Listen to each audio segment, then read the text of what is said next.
देखिए, देश की जो तानाशाह सरकार है और उसके मुखिया प्रधानमंत्री नरेंद्र मोदी जी हैं, लगातार मणिपुर की घटना को लेकर के चुप्पी साधे हुए हैं, या यूँ कहिए कि सदन से भागे हुए हैं। तो हम ना उनको सदन में छोड़ेंगे ना सड़क पे छोड़ेंगे, जहां मिलेंगे वही सवाल पूछेंगे। क्रोधित है और सब मिलकर इसका विरोध करते हैं।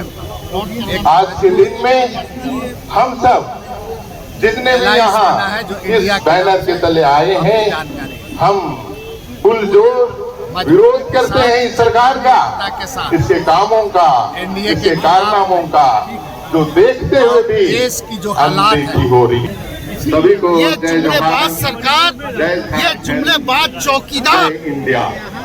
अब समय आ गया है कि इस देश के लोग उस चौकीदार को जो निकम्मा है उसको इस देश से, सत्ता से, शासन से बाहर करने का काम करें। सबको जब पूरा मणिपुर जल रहा है, पूरा देश जल रहा है, वहाँ के जो मुख्यमंत्री हैं अब पूरी तरह से निठल्ला वो बैठा हुआ है। अगर उसको सत्ता चलाने का कोई पता नहीं है, अगर वो नहीं चला सकते हैं तो इस्तीफा दे। और इंडिया की जो तैयारी है, पूरे देश से पूरा एनडीए का पत्ता साफ होगा। अगर वो सत्ता नहीं चला सकते हैं, संभाल नहीं सकते हैं, तो पूरी तरह से देश के अंदर में एक नई सरकार की जरूरत है। इंडिया इसके लिए एक मजबूत ताकत के रूप में पूरे देश में उभरेगा और इस संघी ताकत को। और मणिपुर में जो निर्लजता महिलाओं के प्रति हुई है और जो डबल इंजन की सरकार होने का दावा करती रही है भारतीय जनता पार्टी और प्रधानमंत्री नरेंद्र मोदी जी, आज इस देश का दुर्भाग्य है कि मणिपुर में इस प्रकार की निर्लजता हमारी नारी शक्ति के प्रति हुई है और इस पे कोई भी सभ्य समाज चुप नहीं बैठ सकता है। लेकिन दुर्भाग्य है इस देश में। देखिए, देश की जो तानाशाह सरकार है और उसके मुखिया प्रधानमंत्री नरेंद्र मोदी जी हैं, लगातार मणिपुर की घटना को लेकर के चुप्पी साधे हुए हैं, या यूँ कहिए कि सदन से भागे हुए हैं। तो हम ना उनको सदन में छोड़ेंगे ना सड़क पे छोड़ेंगे, जहां मिलेंगे वही सवाल पूछेंगे कि आखिर मणिपुर की बेटियों के साथ ऐसा क्यों और उसके लिए जिम्मेदार कौन है, आप हैं कि वहाँ के लोग हैं। गृह युद्ध जैसी स्थिति बनी हुई है और आप चुप्पी साधे बैठे हैं। लगातार हम लोग सदन में आपसे सवाल पूछना चाहते हैं, आप रोज सदन में बिल पास करा लेते हैं। जब सदन नहीं चल रहा है तो बिल कैसे पास हो रहा है? और सुप्रीम कोर्ट को कहना पड़ता है कि आप देखिए, नहीं तो हमें आगे आना पड़ेगा। इससे दुर्भाग्य वाला दिन शायद भारत में कभी रहा नहीं और इसलिए हम लोग लगातार विरोध कर रहे हैं। हमने देश बनाया है, देश बचाने की भी जिम्मेदारी हमारी है, इसलिए हम लोग आगे बढ़ कर के इस लड़ाई को लड़ते रहेंगे।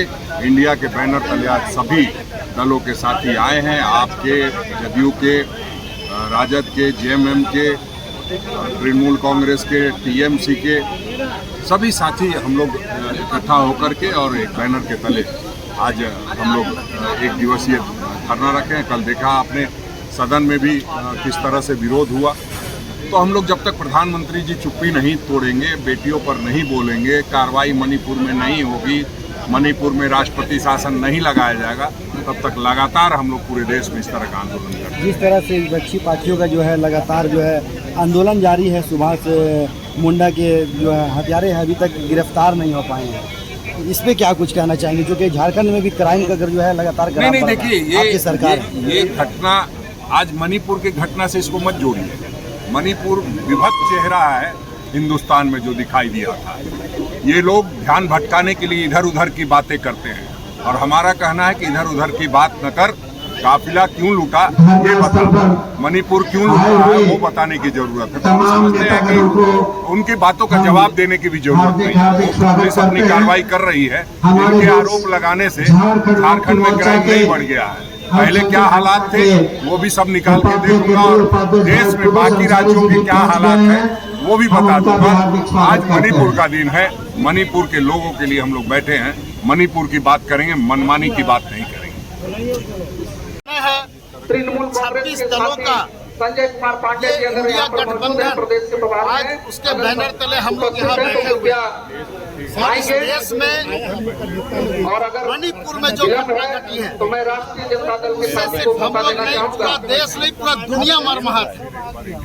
और जिस तरह से मणिपुर की घटना को केंद्र सरकार के द्वारा, भारतीय जनता पार्टी के द्वारा या यूँ कहे कि एनडीए के द्वारा जिस तरह से नजरअंदाज किया जा रहा है, जिस तरह से उसको डिफेम करने का काम किया जा रहा है, हम समझते हैं कि इससे ज्यादा दुर्भाग्य इस देश के लिए और देशवासियों के लिए, जहां 70,000 से ज्यादा लोग पलायन कर चुके हैं, हजारों घरों को जलाया जा चुका है, सैकड़ों लोगों की हत्या हो चुकी है, महिलाओं को निर्वस्त्र करके सड़कों पर उनके साथ बदसलूकी की जा रही है, बदतमीजी की जा रही है, और देश के प्रधानमंत्री को संसद में आकर के जवाब देने का समय नहीं है।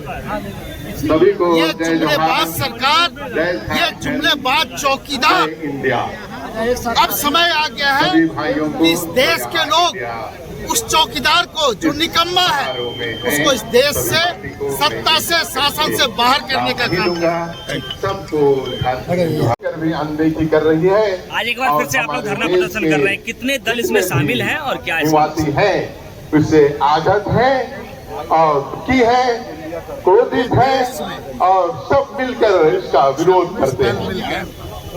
आज के दिन में हम सब जितने भी यहाँ इस बैनर के तले आए हैं, हम पुरजोर विरोध करते हैं इस सरकार का, इसके कामों का, इसके कारनामों का, जो देखते हुए भी देश की जो हालात अनदेखी हो रही है। आपने देखा होगा कि ये सरकार घटना हुआ विगत 70-80 दिनों दामन नीति की जनता को अख्तियार करके नाम और जितने भी हमारे देश के ऐसी लोग जगह जो अपराध शांति से जीना चाहते हैं, देखते होंगे, उनको शांति से जीने नहीं दे रहा है सोशल और मीडिया पर हमें अखबार वास्ते कर रहा है कि हम उसके एनडीए की सरकार कारनामों के विषय में, नरेंद्र मोदी के उनकी नेतृत्व में जो सरकार चलाने की पद्धति है तहस नहस कर और जो देश को तंत्र के साथ बर्बाद करने की जो पद्धति है, उसका हम विरोध करते हैं। और विशेष रूप से जितने भी झारखंड में यहाँ उपस्थित हैं आदिवासी भाई लोग हैं, साथ में यहाँ के मूल निवासी हैं, सभी लोग एकत्रित होकर अभी इस देश के इस भाजपा सरकार को इसके कारनामों के लिए भर्त्सना करते हैं और इसका विरोध करते हैं। संबोधित कर पाना संभव नहीं है। मैं सभी नेताओं का सम्मान पूर्वक यहाँ पर आपका अभिनंदन करता हूँ, स्वागत करता हूँ। आप हमारे लिए बहुत महत्वपूर्ण है, लेकिन ये लड़ाई बहुत लंबी है, समय कम है। मैं खास करके आदिवासियों का, महिलाओं का अपमान नहीं सहेगा हिंदुस्तान। ये पूरे देश के अंदर में नारे लग रहे हैं। देश के अंदर में जिस तरह से नफरत और हिंसा की राजनीति को बढ़ावा दिया जा रहा है, ये हमको लगता है देश के लिए, उनके संविधान और लोकतंत्र के लिए सबसे बड़ा घातक है। खास करके केंद्र की सरकार ऐसे दौर में पूरी तरह से चुप है, जब पूरा मणिपुर जल रहा है, पूरा देश जल रहा है। वहाँ के जो मुख्यमंत्री हैं अब पूरी तरह से निठल्ला वो बैठा हुआ है। अगर उसको सत्ता चलाने का कोई पता नहीं है, अगर वो नहीं चला सकते हैं तो इस्तीफा दे। और इंडिया की जो तैयारी है, पूरे देश से पूरा एनडीए का पत्ता साफ होगा। अगर वो सत्ता नहीं चला सकते हैं, संभाल नहीं सकते हैं, तो पूरी तरह से देश के अंदर में एक नई सरकार की जरूरत है। इंडिया इसके लिए एक मजबूत ताकत के रूप में पूरे देश में उभरेगा और इस संघी ताकत को, नफरत और हिंसा की राजनीति पूरे देश में फैलाने वाली ताकत का पूरा मटिया मेट करेगा। इंडिया की इसी दिशा में तैयारी है। तो भुवनेश्वर जी, जैसे कि मणिपुर में जो भी घटना घटी है, उसको लेकर के प्रधानमंत्री नरेंद्र मोदी ने जो है माफ़ी भी मांगी है और कहा है कि बहुत अफसोसनाक है। देखिए, ये प्रधानमंत्री को अगर माफ़ी मांगना पड़ रहा है तो माफ़ी मांगने की जरूरत क्यों पड़ा? हम लोग तो देखते थे कि राजे रजवाड़ों की तरह जब रोम जल रहा था तो नीरो चैन के साथ बांसुरी बजा रहा था। जब पूरा मणिपुर जल रहा था उस समय केंद्र की सरकार पूरी तरह से चुप्पी मटियाई हुई थी। माफ़ी से काम नहीं चलेगा। जिस तरह से मणिपुर जिस हद तक चला गया है, माफ़ी से काम नहीं चलना है।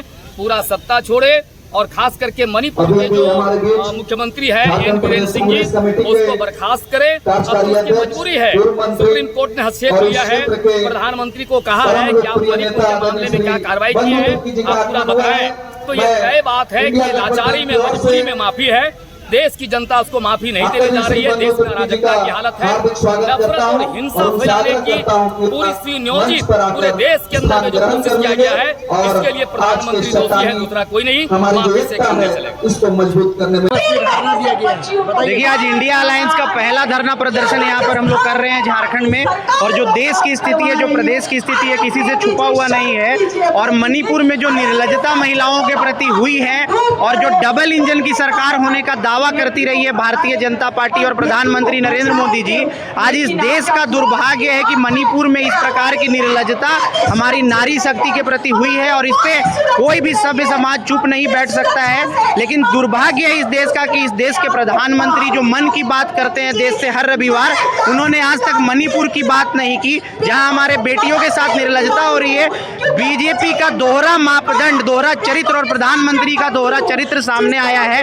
आपने पहलवानों के मामले में देखा होगा कि जिस प्रकार से नरेंद्र मोदी जी ने एक इंटरव्यू में उस मिलते हुए पहलवानों से विनेश फोगाट को अपनी बेटी बताया, और किस प्रकार से खींचकर वहां की पुलिस और प्रशासन ने उन्हें धरना स्थल से हटाने का काम किया। देश आज इस घटना की वजह से शर्मसार है, और आज इंडिया अलायंस की सभी पार्टियां यहां पर राजभवन के समक्ष धरना देकर इस बात का आगाज करती हैं कि अगर भारतीय जनता पार्टी और प्रधानमंत्री जी नहीं चेते तो आने वाले समय में देश की जनता इस गठबंधन को अपना अभूतपूर्व समर्थन देगी, और नारियों के प्रति यह असम्मान भारत देश कतई बर्दाश्त नहीं करेगा। और हम इससे भी प्रमुखता से सारे मंचों से यह मांग उठाते रहेंगे कि इस निर्लज सरकार को आज सत्ता से बाहर होने की जरूरत है, और एक ऐसी सरकार आनी चाहिए जो बेटियों की इज्जत और आबरू की रक्षा कर सके।